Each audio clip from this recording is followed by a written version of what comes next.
Hey, beautiful people. If you are joining me for the first time, I just want to say thank you so much for being here. I truly appreciate you.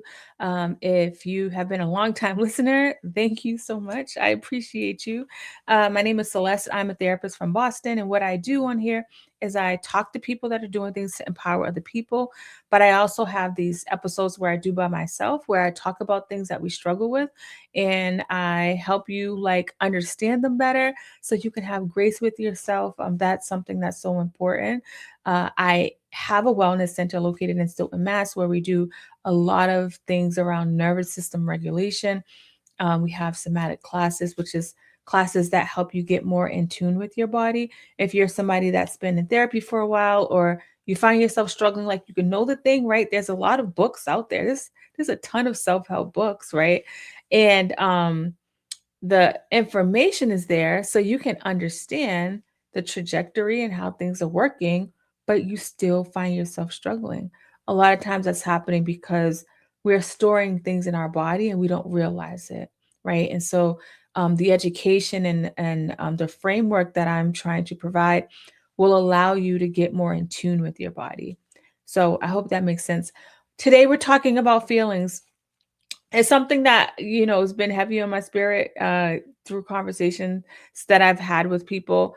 I've been thinking about like, let me have a nice quick episode with the shift community to help them understand what's going on and so that they can validate their feelings, but not do action. A lot of times there's these impulsive actions that we're doing because of how we feel. And I just want to tell you that, yes, your feelings are valid, but the actions may not always be.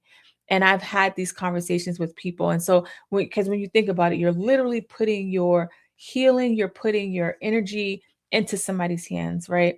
So we tend to get it twisted. And when I say we, I have been a part of that, right? Where before the knowledge that I have now, and I want to be clear, the knowledge that I have now and the way that I operate and move through life is not because I'm a therapist, right? It's I happen to be a therapist, but it's because of the work that I put in to understand myself, to understand my body, to understand how things work.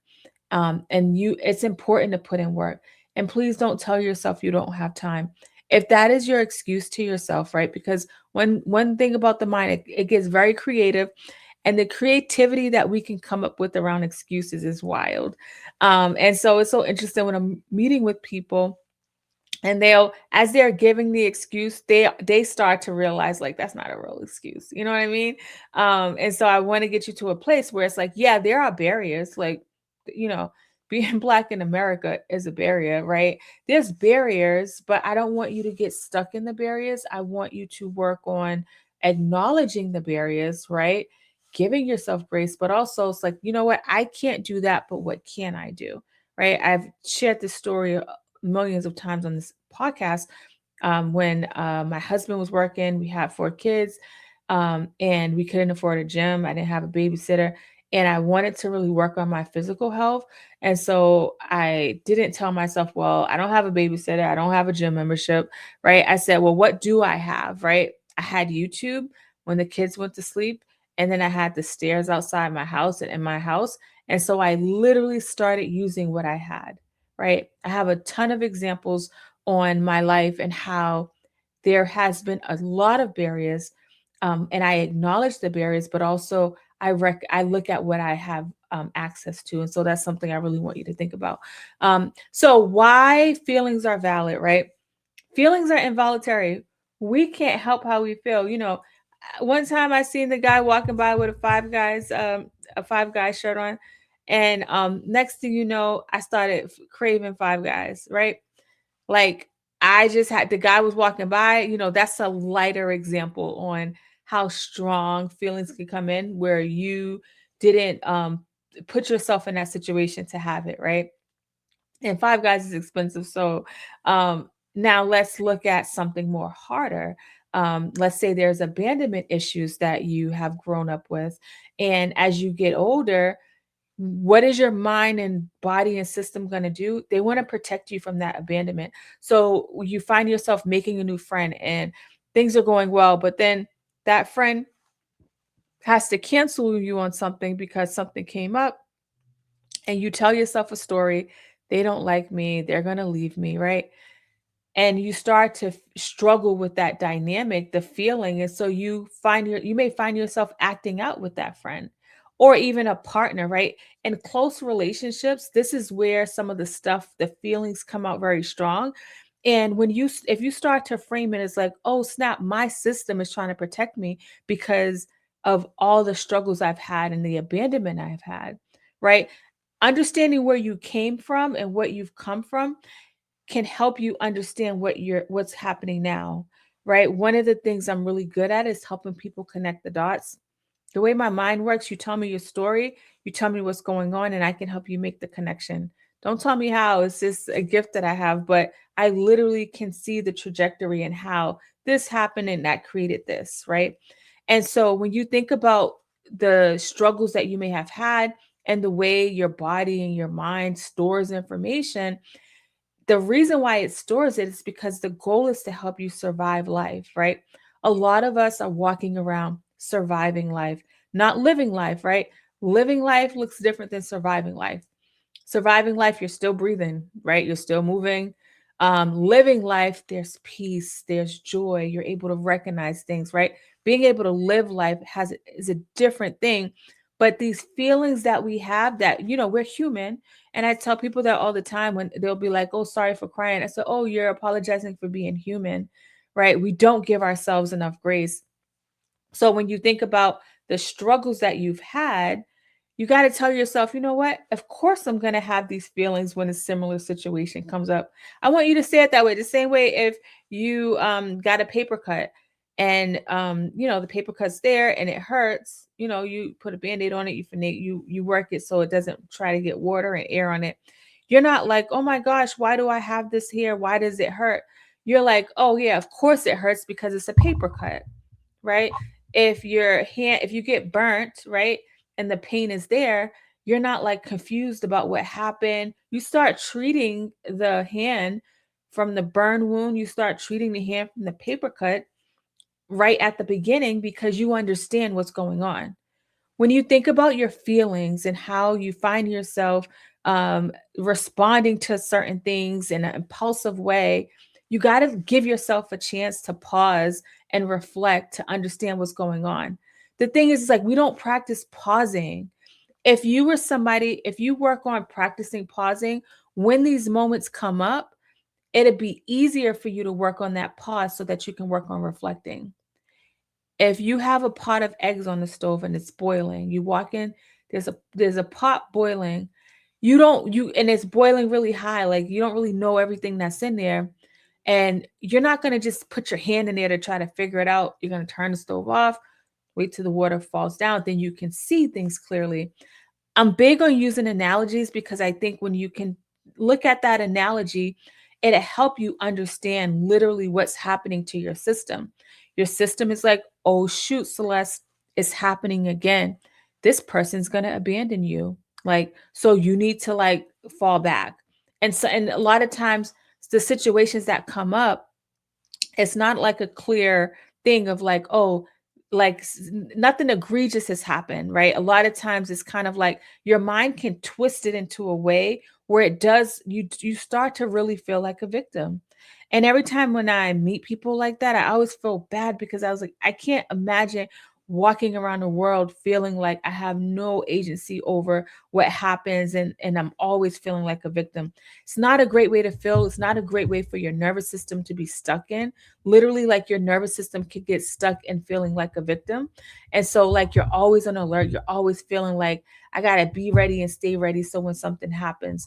And so that is not the way we were destined to live, right? And I'm somebody who lived that way for years, where I felt like I was always in survival mode, like I felt like something was always wrong. I always felt this heaviness over me. And so I want you to remember that, right? Your feelings are very valid, and you can't help why you feel that way, right? But you can work on how to respond. So where people get it twisted is that using feelings as justification for harmful behavior, right? This happened and I feel this way, so I'm going to do this. I was angry, so I said what I said because that's how I felt, right? I felt angry, so I acted out in anger. And if you can like pause and just think about a time where you responded off of emotion and you started to feel guilty or regretful or about what happened or what you said, right? I always say there's a lot of people sitting in jail right now because they responded off of their emotion. And now that they're sitting down in time, they start to rethink their choices. They start to think, like, you know what? Like, I could have done that differently, right? The emotions come up so strong, and the amygdala, the fight or flight response that happens, if you don't like pause and let that chill out, because you let that lead the way, it's going to put you in so many situations that creates harm on you, harm on other people. It prevents you from achieving your goals. It takes you off the timeline that you have for yourself, the trajectory and what you say you want out of life. It's hard for it to happen because you're finding yourself always responding to these emotions that are going to come. Even though I talk about this, I also have these experiences, right? So this the same, even though like I've worked on understanding them, those moments still come up. The difference between now and then is that I know I do a really good job at pausing and reflecting, but I can still feel it all in my body, especially in my stomach. Sometimes I feel like sad, or I'll feel like this heaviness over me when these hard moments that are related to things that I've experienced that have been hard, right? So it's not that like the emotion, you can stop the emotion from coming and going away. But the difference is that you feel in control, right? Like, even though like I feel the pain and the hurt and the things, I still feel in control. And that feels so much better. There could even be times where somebody has done something to you egregious, right? It's important to look at your role and how you can change up the dynamic and how you engage with that person, right? A lot of times we stay in this cycle. And we sometimes, this might sound weird, but you could be addicted to being a victim like that. You could have created that as part of your personality, and you find yourself walking around life feeling like a victim because your mind doesn't know, like, this is wrong, this is right, this is this, this is that. It's like, okay, is this what we're doing? Okay. Right. Like, I would feel like a victim, but I would keep myself in situations that allowed me to be a victim. Like, I was never somebody that would lash out at other people. But I feel like I would allow certain things to take place, and not feeling like I have control. That's a hard way. I've lived that life. Feeling like you have no control feels very hard. And the reason why that happens is because if at some point in your life things, you struggled with some trauma, struggled with not having agency over your choices. A lot of times this happens as children, and we kind of adopt that kind of personality of like just saying yes, or you don't want to be a burden, you don't want to be a bother, you don't want to cause problems. Like, logically you can know that's not the case, but if you don't practice that, now that we're adults, right? Practice saying no, right? If you listen to my daily shifts that I have a few times a week, where I'll talk about boundaries, I'll talk about saying no, and on social media. If you listen to the way that I talk about things in a daily shift, I try to get you to like work on small moments so that it creates habits, right? I know, like, saying no, for instance, feels hard. A lot of times for people, it feels hard because maybe you weren't taught how to have autonomy over your choices. And it's like, well, why am I like this when I'm an adult? Like, I can say no, I'm not going to get in trouble, but it feels like you're going to get in trouble when you say no. Like, people feel like they did something wrong, right? You see how I'm emphasizing feeling, because the feeling is something you can't help. But but not saying no because you feel like it's bad, like you don't, the feeling doesn't feel good. Don't do that. Don't not say no when you really can't do it. You don't have the capacity to do it because of how you feel, because the feelings change. And I was notorious for struggling with saying no. like just go along, like keeping the peace outside, but then suffering inside. I never really framed it that way, but the more knowledge I gave myself, right? The more knowledge you give yourself, like this podcast episode that you're listening to, you're giving yourself some new knowledge. That knowledge, your mind is like, okay, like it's calculating that stuff, but it can't just be this, right? I listen to all of these, I know all the things, but daily I'm listening to something that's feeding my mind and my spirit.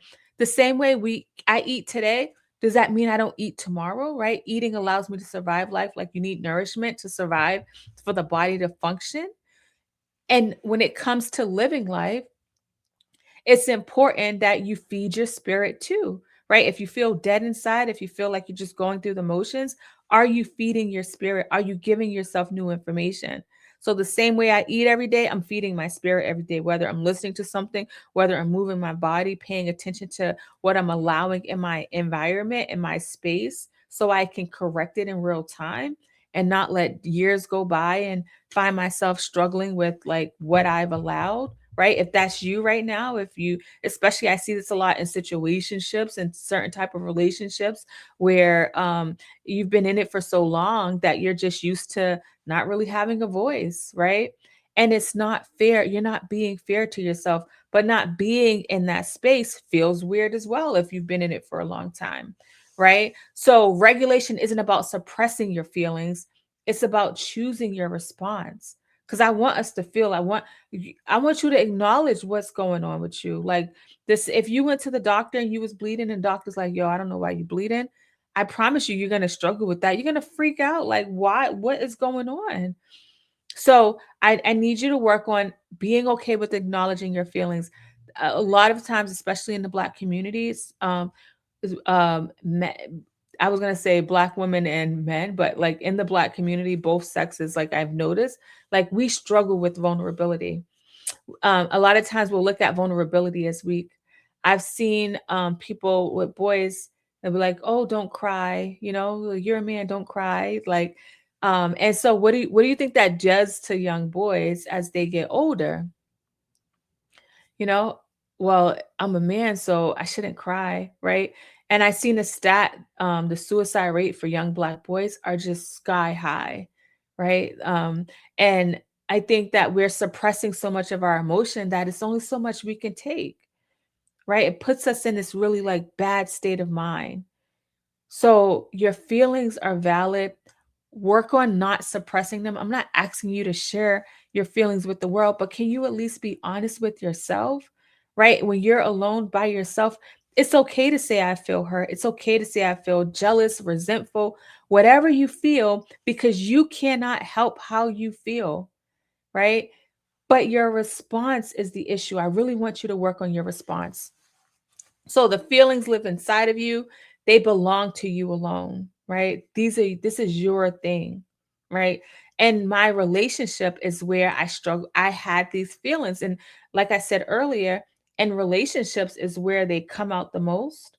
And so like I would look to my partner to make me feel better, but I didn't even know what I wanted. Like, and when I like this is something I've gone through, and I have this book, it just happened to be here. Relationship Goals. It's a really quick read where I talk about like the dynamics of having a healthy relationship. And so it's broken up into chapters like this. If you're seeing it on YouTube, I'm gonna read it. But who am I? Understanding who you are. What are my boundaries? What are we? What do I bring to the table? Maintaining individuality in the relationship, keeping outsiders out, and communicating with your partner and staying on the same page. Like that's how you can have a healthy relationship. Understanding who you are, what you bring to the table. I had to understand like I bring a lot of trauma, a lot of baggage to the table, and that baggage, unfortunately, when things went on, it was the lens and the way I view things. And now, like, I have so much clarity. You know what I mean? Like, if you had, like, let's say, like, you had glasses and they was dirty, and so you couldn't really see things clearly, and you're making assumptions, right? Imagine cleaning those glasses, and you'd be like, "Oh snap! Like, I could see good," right? That's essentially what happens when it comes to like understanding your feelings. And like, will the glasses get dirty again? Yeah. But now I know how to clean it. I'm going to wipe it off. I'm using that as an analogy when it comes to recognizing and understanding how you feel, because your actions move outward and they affect people, right? So feelings are inward, actions are outward. You are responsible for what you do with your feelings, nobody else. Nobody else. I just want to make that clear. Regulation isn't about suppressing feelings, it's about choosing your response. And I feel so empowered because I get to choose my response. I didn't feel like I had that option. I promise you, the way I'm talking now, I didn't think about these things this clearly, right? The gap between feeling and action is where your growth will lie, right? Because there's a gap.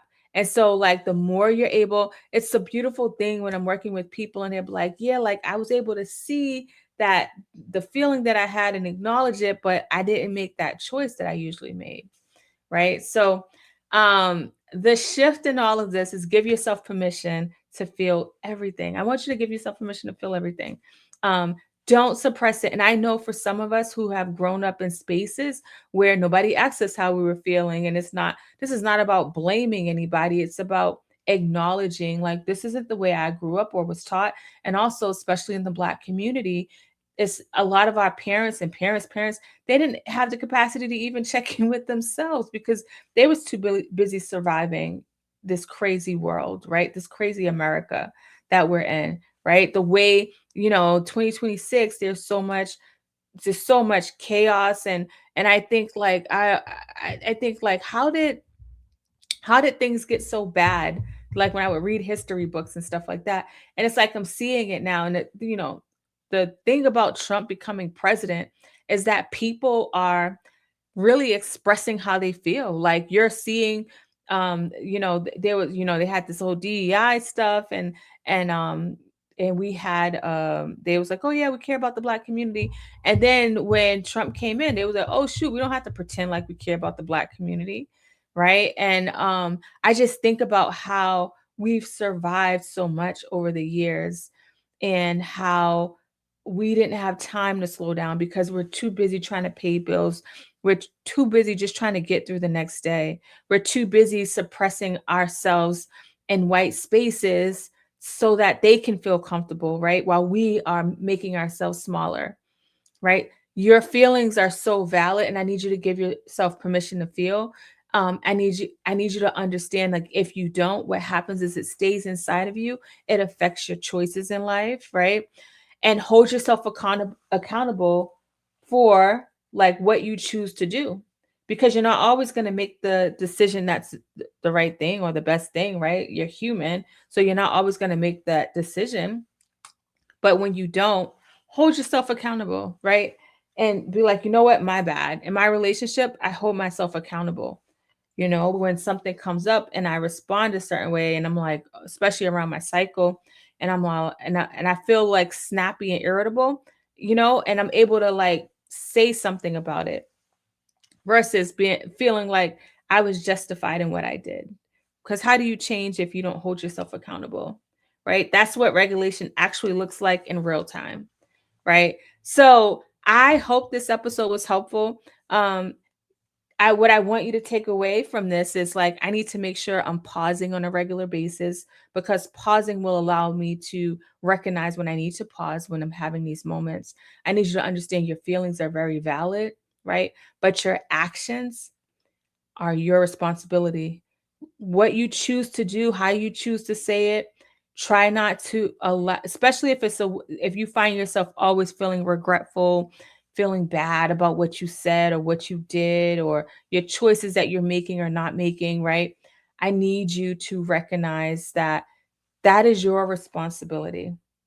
And the more you take accountability, the way that you feel will start to look different, right? Because you are in control, right? And there's so much chaos happening around the world.